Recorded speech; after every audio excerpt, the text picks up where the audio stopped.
Welcome back, students. We were discussing about ratio. In the previous video, we have discussed introduction of ratio, how to read ratio, how to write it, what is the symbol of the ratio, how to compare two quantities, how to compare the two quantities and write it in the ratio form. So today we will be discussing about proportion. Before that, I want to tell you about one term, that is equivalent ratio. Equivalent ratio. As you all know, ratio is nothing but another form of fraction, because when we write a ratio 3:2, we can write in the fractional form also 3/2. You all are very familiar with equivalent fractions. So this equivalent ratio is similarly like equivalent fractions. So those were equivalent fractions, that number also can be equivalent ratios. So if 3/2 is a ratio, the equivalent ratio of 3/2 will be what? 6/4, because we multiplied a single number, that is 2, with both the first term and the second term. And what does the terms are called? This is first term. I am saying you, this is first term and this is second term.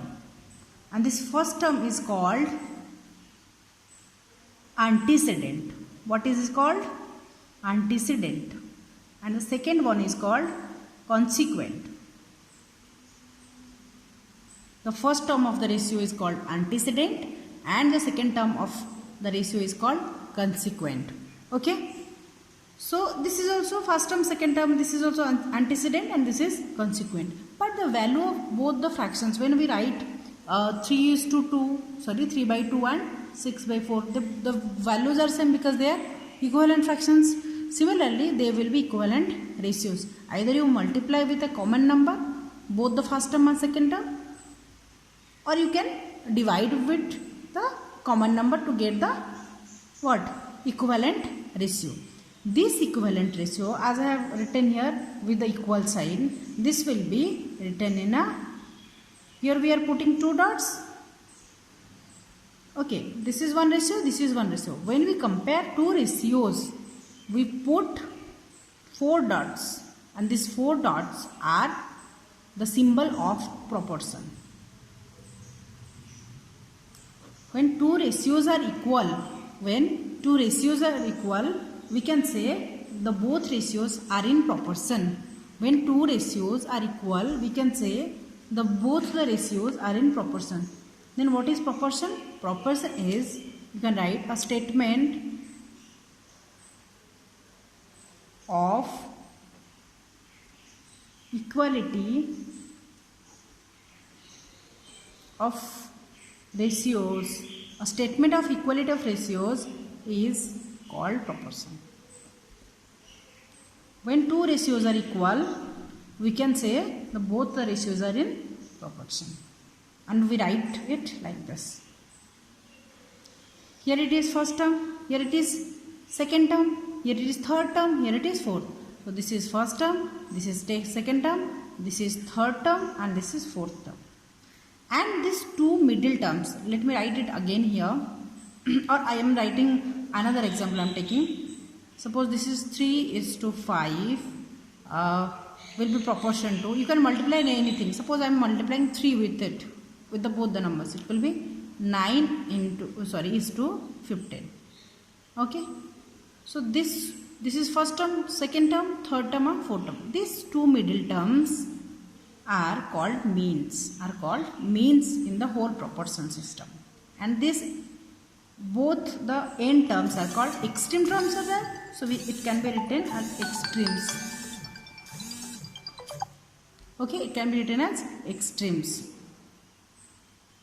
Okay, one interesting thing is about proportion is the product of means is equal to the product of extremes. So what is that? It is very important. You all can write it down. Everybody note down. Product of means is equal to product of extremes. See, you can proof yourself even. You can multiply it. 3 into 15 gives us 45. So means are 5 and 9 are means. So let multiply. Product of means will be what?